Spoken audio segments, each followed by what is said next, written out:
Alright guys, so I've talked about it for at least a couple years, wanting to learn how to do my own disease testing at home.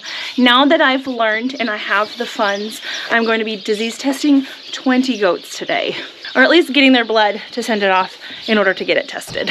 I'll be testing for the 3 main goat diseases that are around. It's called a biosecurity screen as far as the lab goes, but it's for CA, CL, and Yonis. In the past, we have spot tested our herd, so whenever a goat needed to go to the vet, for whatever reason, I just had the vet pull a biosecurity screen blood panel at that time, and everybody has always come back clean, but I want to be able to sell goats and be able to assure people that they come from a disease-free herd, and this is how we do that. So here's our setup in here. This is where I milk normally, but I need better access to their necks, so I have this device here that holds their head but gives me full access to their neck, because that's where I'm going to be pulling the blood from. How cute are you? So back here's our round buck pen.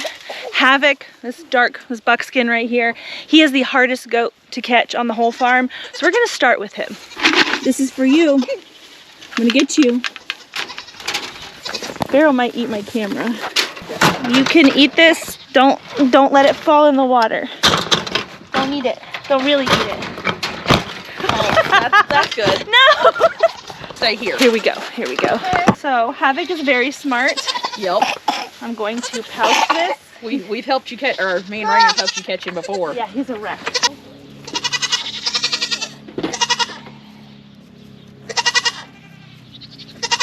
Yep, gotta give him a second. Now. I got it! Grab your shot. He's so stinky. I'm sorry, he did too. That was better than we expected. Yeah, that was a lot easier than normal. Okay, come on, buddy. He definitely needs his feet done. Usually when he's moved, he gets a girlfriend. That's not happening today. Oh, yeah, but he's used to it. So he's like, yeah. Look, you can look at the girls. Yeah. Attaboy. Just imagine. Here, put your head here. And you get to look at the girls, okay? Good boy. Oh, Havoc. There we go. So, he's really gonna test this thing. you watching? Elpis, you're currently pregnant with his babies. She's just staring at his baby daddy. She's like, oh, but I love him, Mom. I love him. He's my favorite. I can't actually see a vein or whatever, so I'm guessing. And I'm guessing I might have to waste. I'm sorry, bud. Oh no, it's so hard. Yeah. Look at that dairy skin. I've never seen it before. Oh my goodness. Maybe Buck and Rut was a bad place to start. Because you're going for the jugular. Yeah. So, like, you feel like it would be pretty obvious. You would? But he's also got he's got dairy skin, so it's like hard to see if what I'm looking at is the vein. This is why we need Rachel. She should be here soon, because she said an hour and a half. Yeah, she did. And it's 1:15 now. So I'm not as good at remembering how to do this as I thought I would be. Well, it's less on remembering how to do it, but I can't find his poor jugular.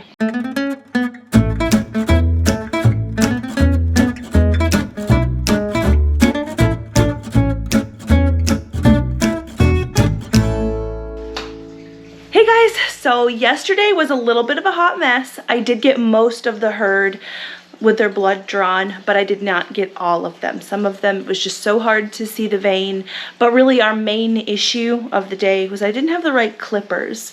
So when you go to test the goat, you get it out of their jugular, and it's really helpful if you can shave off the hair so you can see where the vein is. Well, I have human clippers, and apparently you need clippers that are good enough for like coarse goat hair. I do not have those. I will be purchasing some. So it was a little bit of a snafu, but most of the herd is going to be shipped out today, or their blood is, and we will get the results in a week. It won't be long before we'll know exactly how clean our herd is. We expect to have a fully clean herd, but you know, we've never fully tested before, so who knows? I talked about in our year in review video that I had a little surprise for you guys coming up. So we need to go see that surprise in just a second, but I think before we go outside and really go into the goat barn, I need to get together part of lunch for today. So today is actually processing day. We're having an animal processing and teaching day here today.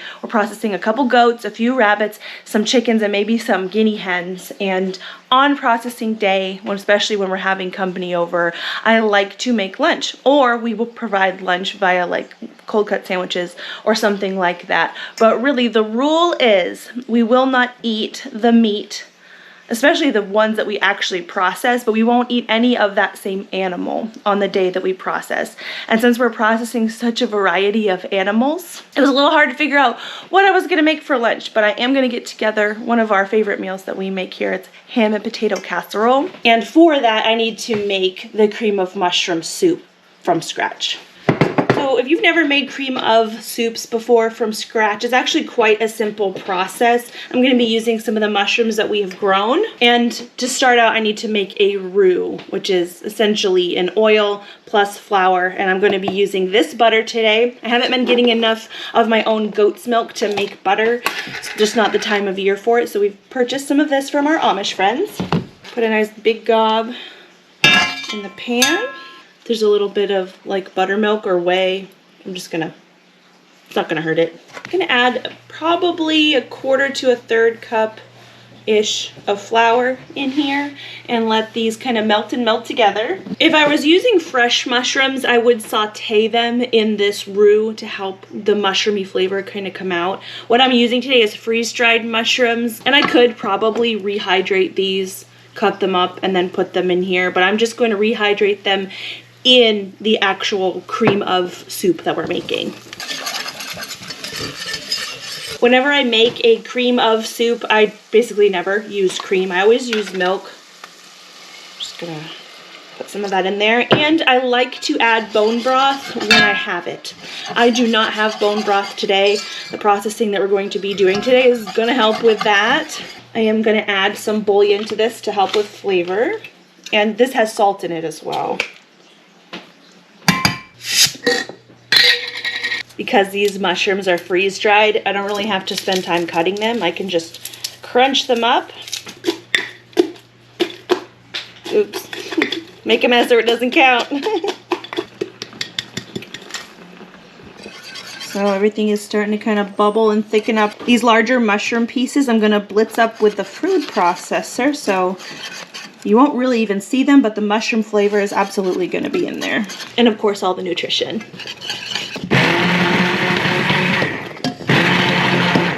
Stuck in some parsley for color, and our cream of mushroom soup is done.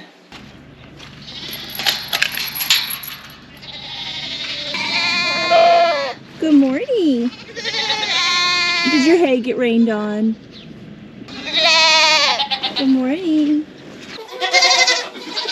Are you ready to come out? Hello. Come on out. Let's see you.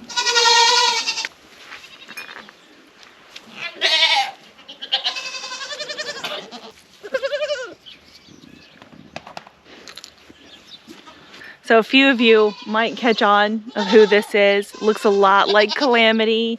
That is because this is Calamity's sister. This is Calamity's sister from the same kidding. She was actually one of 3 does. And my mentor, who I bought Calamity from initially, she actually had listed Calamity's sister for sale shortly before Calamity passed away, and she offered us Clover for free. So Clover here is going to be 2 years old in springtime. She has not freshened yet, but she's currently bred. She's not quite comfortable with the herd yet, so she's been spending a lot of time walking around by herself. But I believe she's due in March with standard La Mancha babies, so there may be more retentions of standard does coming up soon.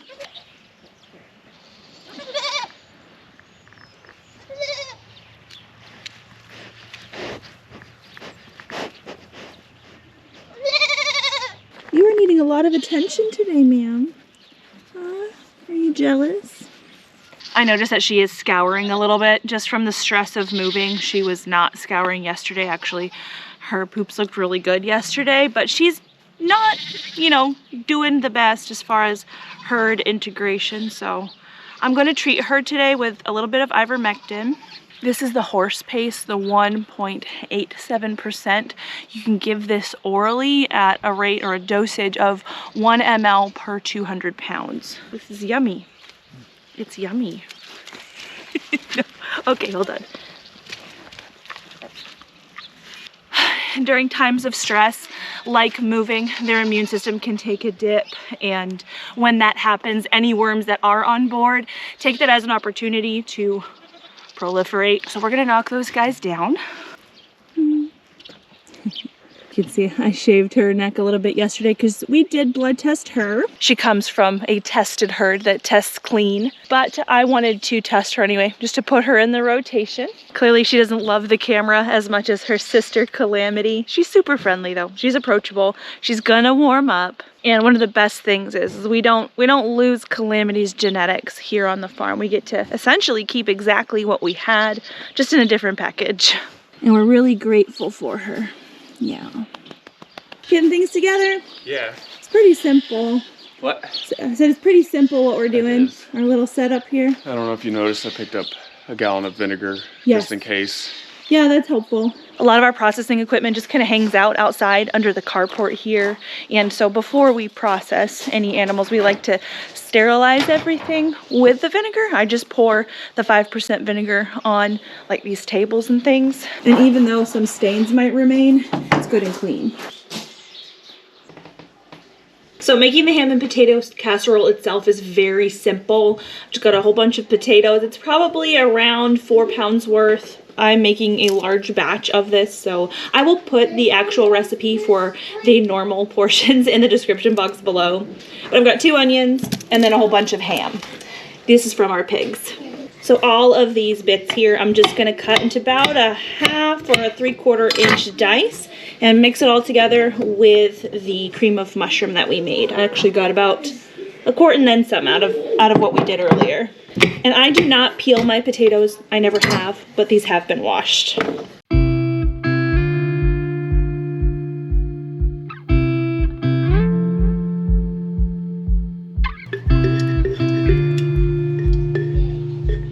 I am not going to add any extra salt to this. The recipe does call for salt, but I happen to know that my ham is quite salty in and of itself, and so this is not going to need any additional salt, but I will sprinkle on some pepper. So this is what it looks like right now. I'm just going to mix it up. This here is what I cut off of the ham. There's some bones and there's quite a lot of fat. I am gonna render the fat down and use it just like I would use bacon fat in my cooking. And then I'm gonna save those bones so that I can use them in something like split pea soup or like with black-eyed peas, anywhere that a ham bone will be of good use. Then this gets covered. You could use foil. I have a silicone mat that I like to lay over. Oh, it's clean. I'll use it. Like so. And really all we're trying to do is trap in the moisture so that everything can kind of cook together.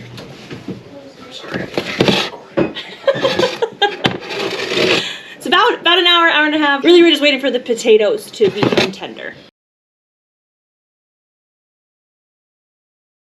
Pull everything back and off to one side and create basically a V cut on both sides of the tail. We've already trialed and error. I kind of went crooked, but it goes really nice. Ta-da!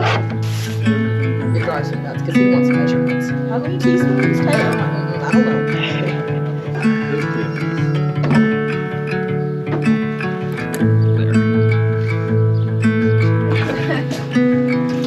But decent rinse.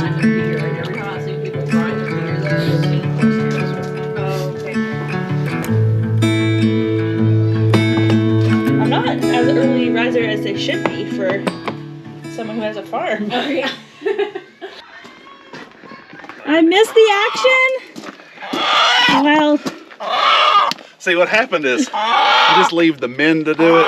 We take care of the problem. Okay. That's not actually how I feel, guys.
Ooh, it's starting to drizzle. Hey baby, good morning. Come on, let's go back in the barn. Come on. Let's go. Don't mind me while I trip over Tori and Stormy.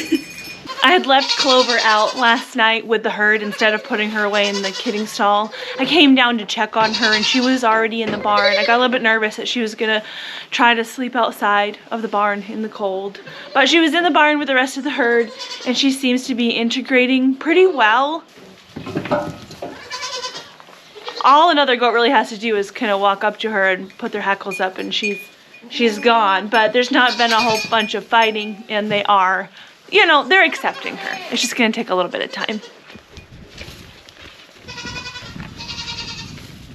It was a busy but very fun and very fulfilling weekend with our friends. It's not always really the time to pick up the camera when you're spending time with friends like that, but we did get a couple little snapshots and a little bit of a time lapse for you guys, so I hope you enjoyed it. If you want to learn more about disease testing and learn exactly how that works, I took a video on that not that long ago. I'm gonna put that up here. And if you want to know more about like raising rabbits for meat, I have a whole playlist that I made last year. It's really good. I'll leave that here for you too.